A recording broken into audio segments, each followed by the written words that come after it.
आज के वीडियो में हम लोग अवतल दर्पण से बनने वाले जितने भी प्रकार के प्रतिबिंब होते हैं उसे हम लोग ट्रिक के माध्यम से समझेंगे।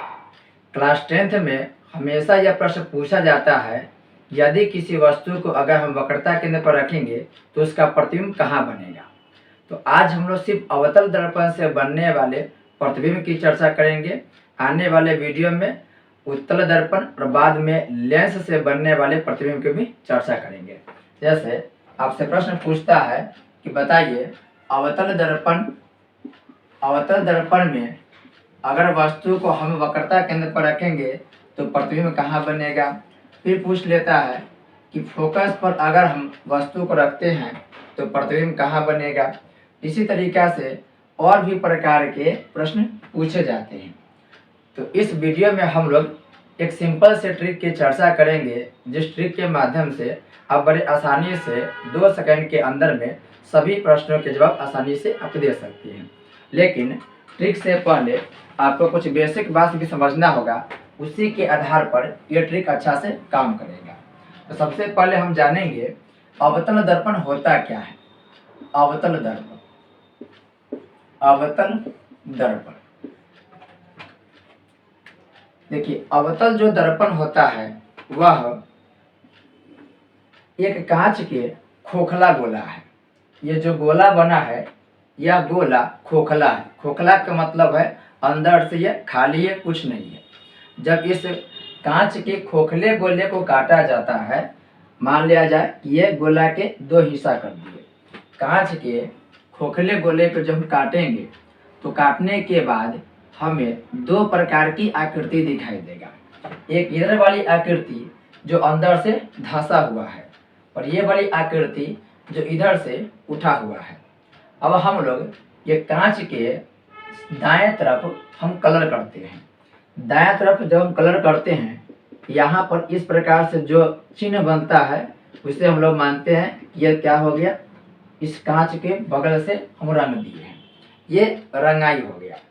फिर भी इसमें देखेंगे तो इसमें भी क्या करेंगे, दायां तरफ हम लोग कांच के इधर के ये पेंट कर दिया गया है। ये जो ऐसे डॉट डॉट करके दिखाया गया है ये कांच के पेंट के सूचित करता है। जैसे इसको हम पेंट किए बाहर की तरफ से, इसको भी इधर से दाएं तरफ से पेंट किए, अब यह दर्पण बन जाएगा। ये जो पहले कांच था अब ये दर्पण बन जाएगा। दर्पण के मतलब हो गया ये जो कांच था, दर्पण जब बना तो वह एक ऐसा वस्तु बनेगा जो अपने में से प्रकाश की किरण को नहीं जाने देगा। यानी यहाँ पर अगर हम प्रकाश की किरण को डालेंगे तो यह बाहर न जा करके ये क्या करेगी, इधर की तरफ लौट आएगी। यानी इसे हम लोग वास्तव में कहा जाए तो ये अपारदर्शी वस्तु बन गई। उसी तरीके से ये भी क्या हो गया, दर्पण बन गया और यह दर्पण अपारदर्शी, यानी दर्पण अपारदर्शी होता है। अपारदर्शी ऐसा वस्तु होता है जो अपने में से प्रकाश की किरण को बाहर नहीं जाने देती है, बल्कि प्रकाश की किरण को वापस क्या करती, लौटा देती है। अब दर्पण के कुछ विशेष बात होता है, कुछ मुख्य बिंदु होता है, वो भी समझना आवश्यक होगा। अब आपको यहाँ पर देखिए, ये जो देख रहे हैं इस प्रकार की आकृति जिसके दायां तरफ में कलर किया गया वो रंगा गया है, ये जो दर्पण हुआ यही हुआ अवतल दर्पण, क्योंकि यह धंसा हुआ है। अवतल दर्पण में आप देखेंगे तो जो परावर्तक सतह होता है, यानी प्रकाश की किरण यहीं से क्या होगी, परावर्तित होगी। तो जिसका परावर्तक सतह धंसा हुआ मिलेगा वह अवतल दर्पण होगा, और परावर्तक सतह अगर उठा हुआ मिलेगा तो वह उत्तल दर्पण कहलाएगा। तो आप ये देख सकते हैं, ये जो दर्पण है इधर से अगर प्रकाश की किरण आएगी तो ये टकरा करके देखिए ये लौटेगी, ये प्रकाश की किरण लौटेगी। तो इसका परावर्तक सतह उठा हुआ है, अतः ये जो दर्पण कहलाएगी वो उत्तल कहलाएगी। तो क्वेश्चन यहाँ से पूछे जाते हैं कि अवतल दर्पण किसे कहते, उत्तल दर्पण किसे कहते। अवतल दर्पण ये अंदर से क्या होगा, धंसा हुआ मिलेगा, यानी परावर्तक सतह धंसा हुआ मिलेगा। अब यहीं से हमको ज्ञात करना है कि कौन से वस्तु को कहाँ पर रखेंगे कि उसका रिजल्ट क्या रहेगा, प्रतिबिंब कहाँ बनेगा। यहाँ पर आपको यह समझना होगा, ये जो दर्पण है इस दर्पण के यहाँ से लेके यहाँ तक इस पूरे दर्पण के, अब देखेंगे यहाँ से लेकर यहाँ तक अगर आप नापेंगे तो नापने के बाद कोई ना कोई तो मध्य बिंदु निकलेगा। उस मध्य बिंदु को हम लोग दर्पण के पोल कहते हैं, यानी उसे पोल यानी ध्रुव कहते हैं। ये जो देख रहे हैं बिंदु, यह पोल हो गया, और हिंदी में इसे हम बोलते हैं ध्रुव। याद रखना होगा आपको। ये जो दर्पण के जो बीचों बीच का जो बिंदु है वह पोल कहलाता है, और हिंदी में उसे बोलते हैं ध्रुव। इस दर्पण को देखेंगे तो ये जो दर्पण निकला है वो कहीं ना कहीं पहले गोलाकार जो कांच था उसी से निकला है, यानी गोलाकार कांच के ही एक भाग ये अवतल दर्पण है। तो गोलाकार कांच से काटे हैं तो कहीं ना कहीं आप देखेंगे कि अगर हम एक गोलाकार आकृति बना रहे हैं तो गोलाकार आकृति बनाने पर हमें इस गोलाकार आकृति के कहीं ना कहीं सेंटर भी होगा। तो यहाँ पर आप देख सकते हैं सेंटर हो गया, और सेंटर से हम परिधि पर कोई भी रेखा खींचेंगे तो वह कहलाता है त्रिज्या। तो यहाँ से यहाँ तक के बीच की दूरी त्रिज्या होगी, यहाँ से यहाँ तक के बीच की दूरी त्रिज्या होगी। जब इस गोलाकार को मिटाएंगे तो हमें इस प्रकार की आकृति दिखाई देगा। ये जो आप देख रहे हैं ये उसका सेंटर, गोलाकार के क्या होगा, सेंटर होगा। और पोल से सी तक के जो बीच की दूरी है उसे हम लोग वक्रता त्रिज्या कहते हैं।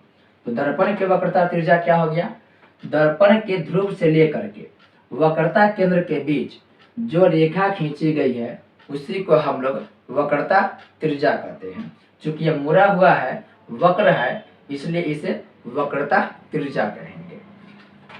अब आगे C और P यानी कि ध्रुव और C के बीच में F होता है।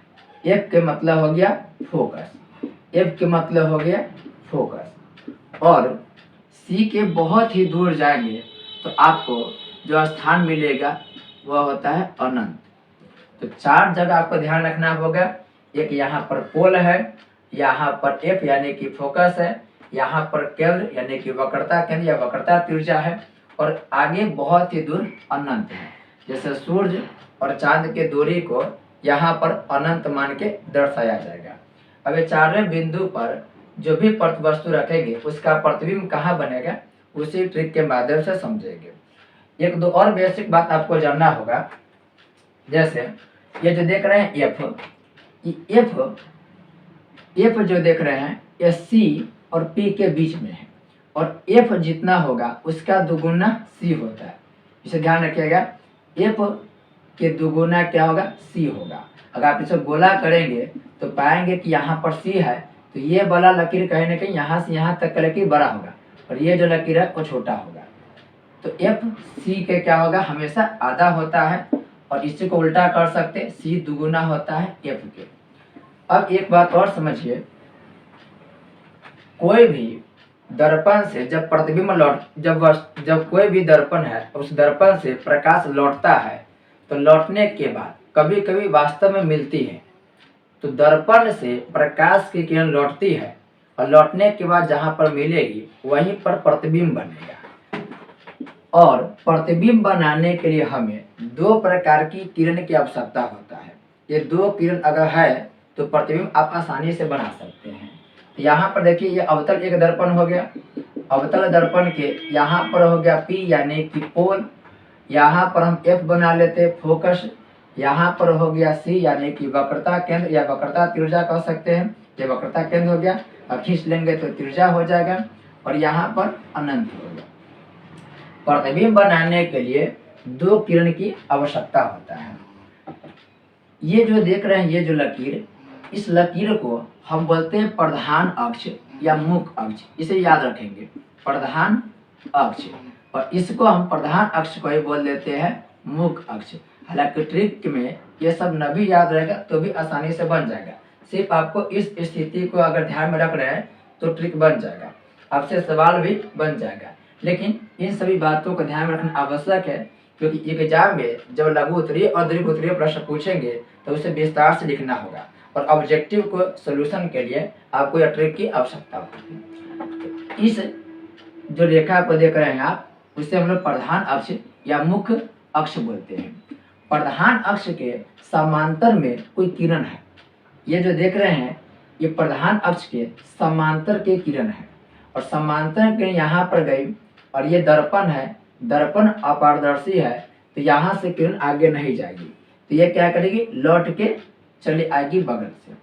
तो ये प्रधान अक्ष के समांतर में जो किरण गई दर्पण पर, वो दर्पण से टकरा करके जहाँ से लौटेगी उस क्षेत्र को हम बोल देते हैं फोकस। तो आप एक बात याद रखेंगे कि प्रधान अक्ष के समांतर में जो भी किरण है वह किरण दर्पण से टकराने के बाद लौट के प्रधान अक्ष के जिस बिंदु को काटेगी वहीं पर दर्पण का फोकस होता है।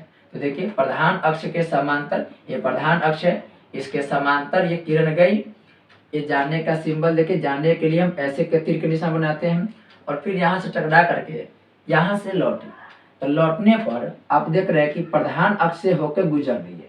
तो प्रधान अक्ष के जिस बिंदु को काटेगी वही दर्पण का फोकस कहलाता है। अब यहाँ पर है सी, वक्रता केंद्र। तो अगर हम वक्रता केंद्र से कोई किरण गुजारेंगे, वक्रता केंद्र से कोई किरण गुजारे, तो वक्रता केंद्र से किरण गुजारने पर यह दर्पण से टकरा करके पुनः वक्रता केंद्र को ही लौट पड़ती है। ये केंद्र से गई और लौट के कहाँ आ गई, वक्रता केंद्र से ही लौट के आ गई। इस दोनों किरण को ध्यान में रखना होगा, तब जाके आगे आपको प्रतिबिंब बनाना आएगा। लेकिन अभी ट्रिक में ये सब न भी याद रहेगा तो भी आसानी से ये सारा कुछ आपको याद हो जाएगा। तो अब हम लोग ट्रिक की बात करेंगे कि दर्पण में किस ट्रिक के माध्यम से हम लोग किसी वस्तु के प्रतिबिंब को ज्ञात कर सकते हैं। प्रतिबिंब ज्ञात करने के लिए आपसे प्रश्न पूछेगा कि बताइए दर्पण के किस स्थान पर वस्तु को रखें कि उसका प्रतिबिंब उल्टा बनेगा या प्रतिबिंब सीधा बनेगा। तो आपको 4 बात से प्रश्न पूछ सकता है। या तो पूछ लेगा कि जो वस्तु है वह वस्तु के प्रतिबिंब F पर कब बनेगा, या F पर ना होगा पूछे कि C पर कब बनेगा। तो कोई भी स्थिति दे सकता है कि फोकस पर प्रतिबिंब कब बनेगा, C पर प्रतिबिंब कब बनेगा, तो बताना होगा कि वस्तु हम रखे कहाँ पर। दूसरा पूछ लेगा कि बताइए वह प्रतिबिंब जो बना है वह प्रतिबिंब बड़ा बनेगा या छोटा बनेगा या बराबर बनेगा।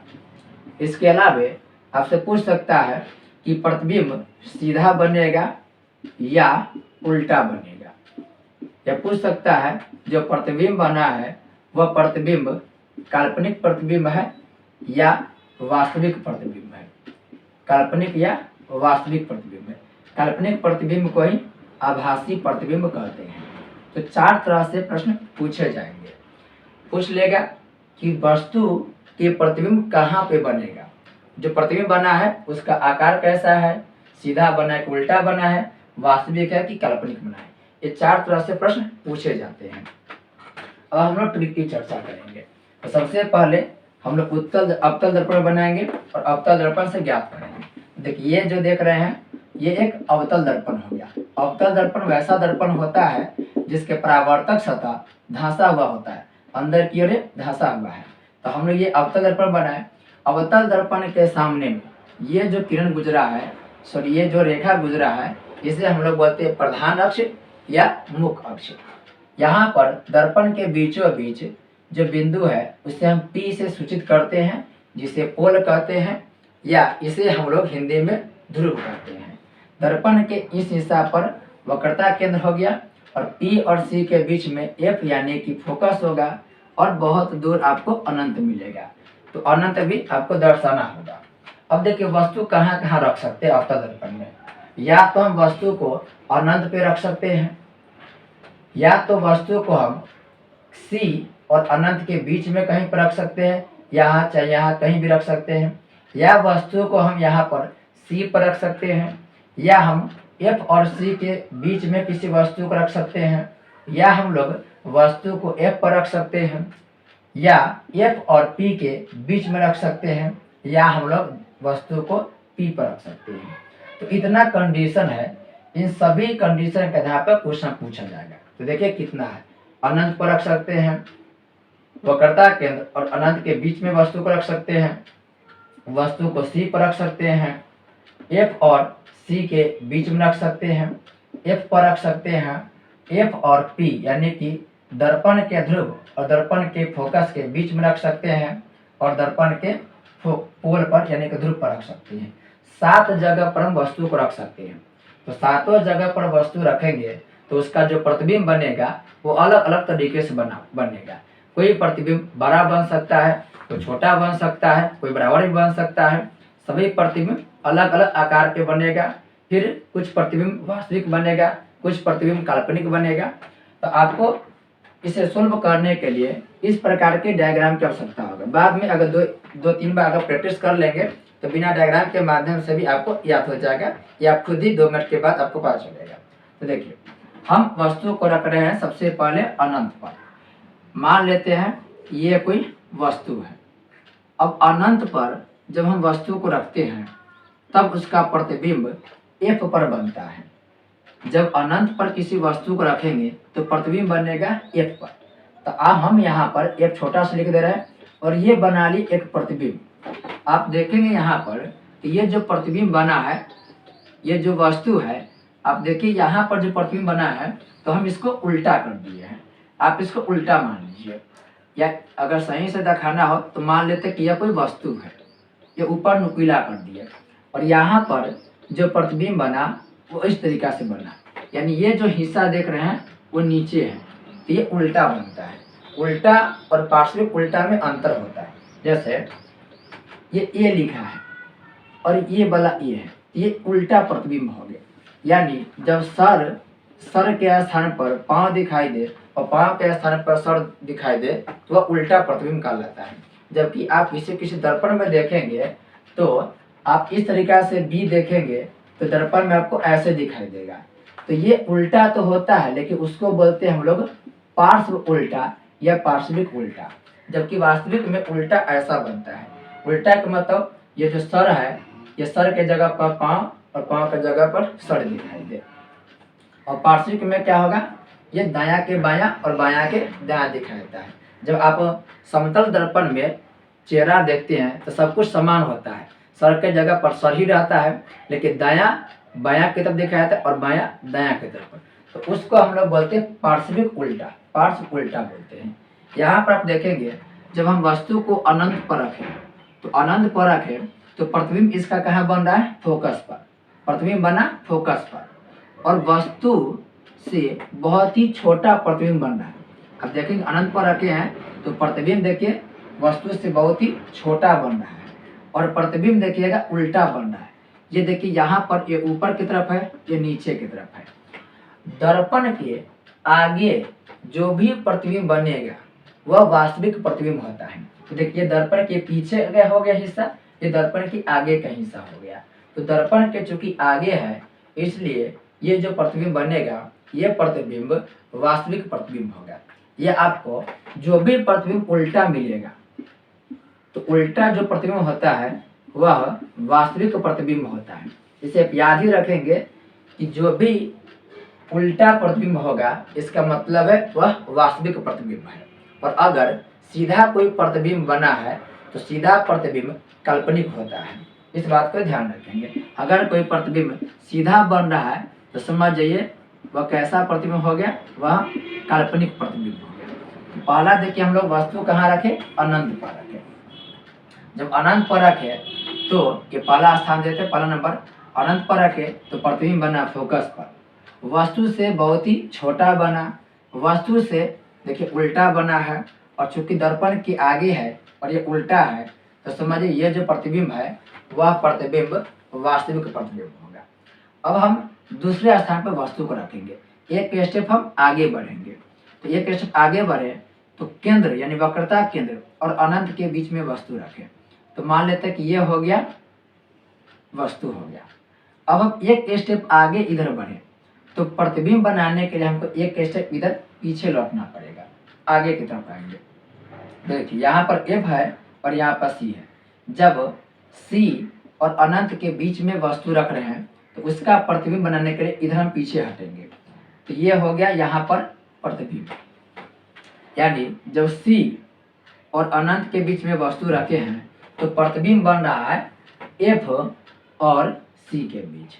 एफ और सी के बीच प्रतिबिंब बन रहा है और साफ साफ दिखाई दे रहा होगा कि इससे यह प्रतिबिंब छोटा बना हुआ है और इससे यह प्रतिबिंब उल्टा है। और जब भी प्रतिबिंब उल्टा होगा मतलब वह प्रतिबिंब वास्तविक प्रतिबिंब होगा। तो दो स्थितियों का आप ध्यान रखें,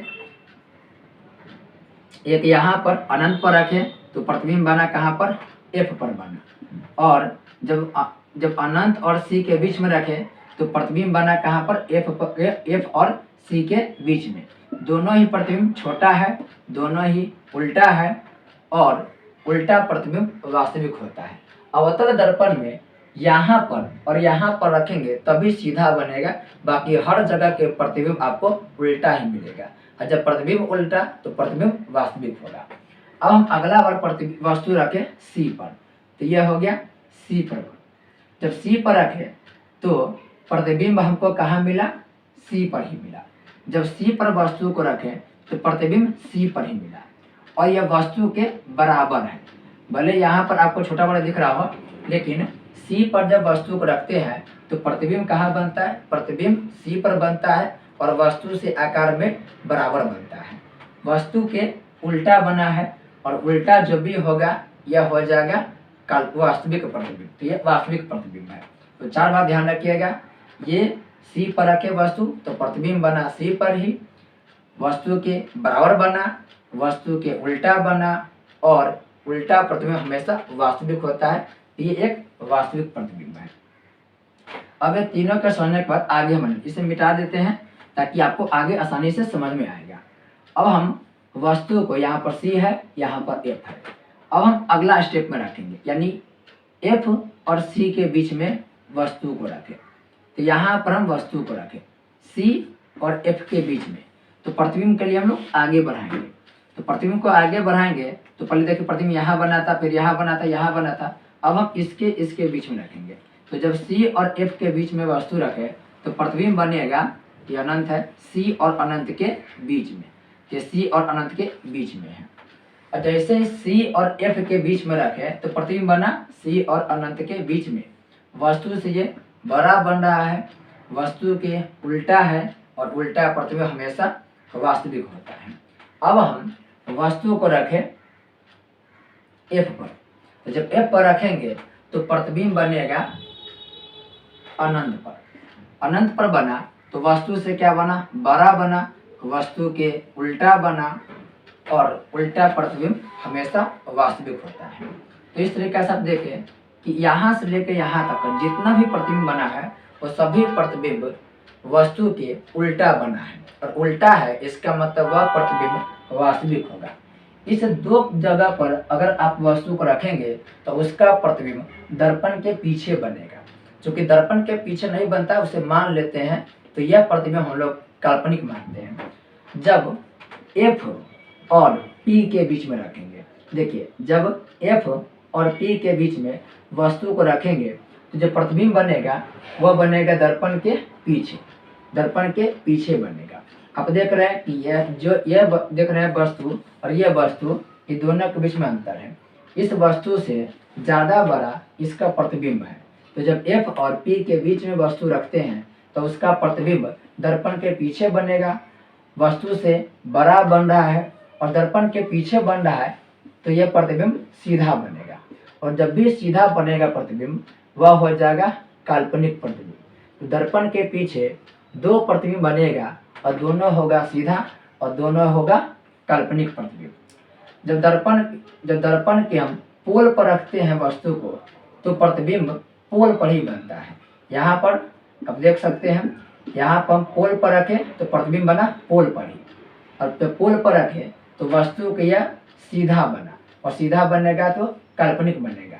लेकिन पोल पर जो वस्तु के प्रतिबिंब बनता है वह वस्तु के बराबर ही बनेगा। तो यहाँ पर देखिए दो कंडीशन में वस्तु का प्रतिबिंब दर्पण के पीछे बन रहा है, दोनों ही प्रतिबिंब सीधा बन रहा है और सीधा प्रतिबिंब काल्पनिक होता है। पोल पर रखेंगे तो पोल पे बना, और जहाँ पर रखेंगे अगर वहीं पे बन रहा है प्रतिबिंब तो उसी वस्तु के बराबर प्रतिबिंब बनेगा। लेकिन एफ और पी के बीच में जब रखे वस्तु को तो इसका प्रतिबिंब दर्पण के पीछे बना, सीधा बना, लेकिन ये वस्तु से क्या बन रहा है, बड़ा बन रहा है। अब हम लोग एक बार तेजी से फिर से रिवाइज करेंगे। आप लोग को फिर से एक बार रिवाइज करके देखना है और आपको बना करके चेक करना है। जैसे एक दो बार आप प्रैक्टिस करेंगे आसानी से आपको याद हो जाएगा और ये ऐसा ट्रिक है जिसे आप कभी भूल ही नहीं सकते हैं।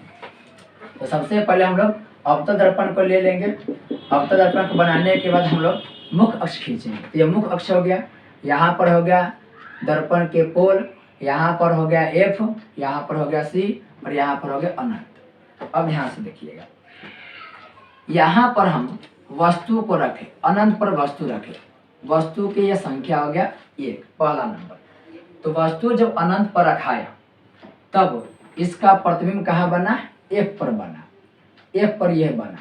और आप देख सकते हैं अनंत पर जब वस्तु रखे तो प्रतिबिंब बना एफ पर, और यह वस्तु से छोटा है, वस्तु के उल्टा है और यह दर्पण के आगे है। तो इसका मतलब है यह वास्तविक प्रतिबिंब होगा। तो यहाँ पर हम प्रतिबिंब नंबर 1 लिख दे रहे हैं। अब हम प्रतिबिंब आगे रखेंगे यानी अनंत और सी के बीच। तो यह हो गया दूसरा नंबर के वस्तु, दूसरे स्थान पर। ये कहाँ पर रखे हैं, तो सी और जो अनंत है उसके बीच रखे हैं। तो जैसे वस्तु को एक स्टेप आगे बढ़ाए, इसको भी एक स्टेप आगे बढ़ाएंगे। तो ये जो प्रतिबिंब देखिए, जो बना प्रतिबिंब, ये प्रतिबिंब बना एफ और सी के बीच में। वस्तु से छोटा बना, वस्तु के उल्टा बना और बराबर बना। तो जब सी और अनंत के बीच में रखें तो प्रतिबिंब बना सी और एफ के बीच में। ये दूसरे नंबर के प्रतिबिंब हो गया।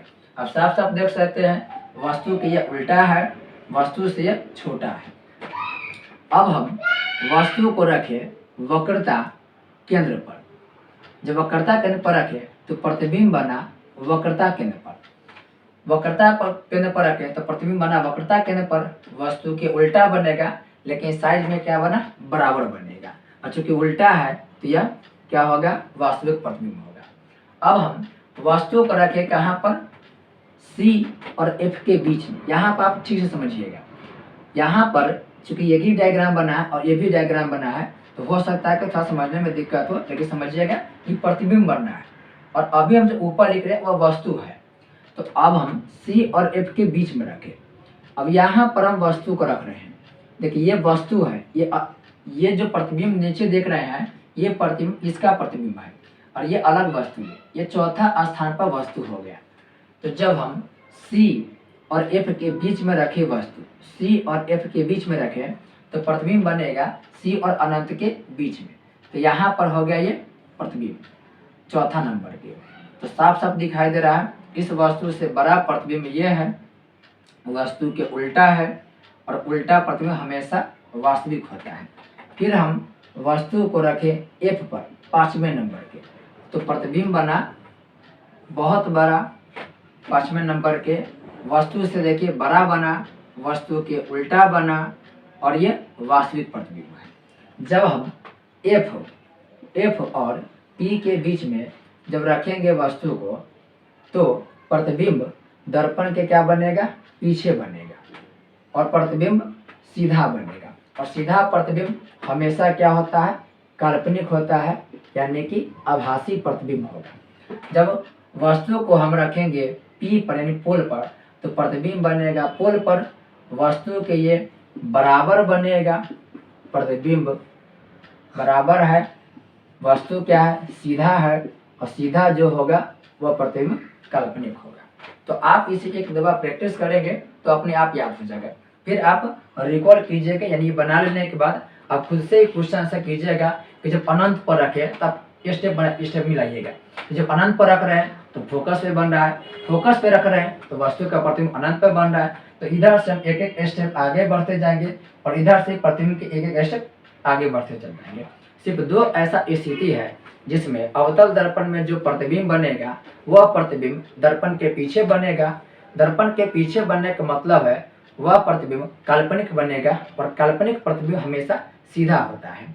एग्जाम में जब आप जाते हैं एग्जाम में तो एग्जाम हॉल से पहले क्या करना है, क्योंकि आपको पहले आंसर शीट मिलता है, बाद में क्वेश्चन पेपर मिलता है। तो पहले क्या कीजिएगा, अगर आप लोग कंफ्यूज हो रहे हैं तो जो रफ पेज मिलता है आप लोगों को वहाँ पर छोटा सा डायग्राम बना करके आप इसको अप्लाई कर से लिख सकते हैं। बाद में आपको जल्दी से ज़्यादा सोचना नहीं पड़ेगा और आपका समझिए कि अवतल दर्पण के सभी बातें वहाँ पे याद रहेगा। तो आपको बहुत बार लिखने के भी समझिए कि जो भी लिखने वाला बात होता है वो सभी कुछ को छुटकारा इस ट्रिक के माध्यम से मिल जाता है। तो आपसे एक प्रश्न है, जैसे अभी हम एक आपसे पूछ लेगा कि बताइए वस्तु को अगर हम अनंत और सी के बीच रखेंगे, यानी जब वस्तु को अनंत और सी के बीच रखेंगे तो प्रतिबिंब की क्या क्या स्थिति होगा। तो देखिए वस्तु रखे हम अनंत और सी के बीच, तो पहला सी और अनंत के बीच में वस्तु रखे हैं। दूसरा नंबर पर तो प्रतिबिंब देखिए पहले कहाँ बना, देखिए 2 नंबर पर तो प्रतिबिंब बन रहा है सी और एफ के बीच में। तो यहाँ पर हम लिख लेंगे कि जो प्रतिबिंब बना, ये प्रतिबिंब देख सकते हैं दूसरा नंबर पर सी और एफ के क्या बना है, बीच में बना है। यहाँ पर लिखिए सी और एफ के क्या बना है, बीच में बना है। यहाँ पर और यहाँ पर जो प्रतिबिंब है आकार में साफ साफ दिखाई दे रहा होगा, ये आकार में छोटा है। तो प्रतिबिंब कैसा बना, प्रतिबिंब छोटा बना। वस्तु के सीधा बना कि उल्टा बना, तो वस्तु के ये उल्टा बना। तो चूंकि दर्पण के आगे बन रहा है तो यह वास्तविक प्रतिबिंब होगा, वास्तविक प्रतिबिंब। तो 4 प्रकार की जानकारी आपसे लेता है। ये चारों प्रकार की जानकारी आपको आसानी से इस ट्रिक के माध्यम से याद हो जाएगा, बस एक बार प्रैक्टिस करने की आवश्यकता है। अगले वीडियो में हम लोग मिलेंगे कि उत्तल दर्पण में कैसे प्रतिबिंब बनेगा और लेंस में कैसे प्रतिबिंब बनेगा। तब तक आपका बहुत बहुत धन्यवाद।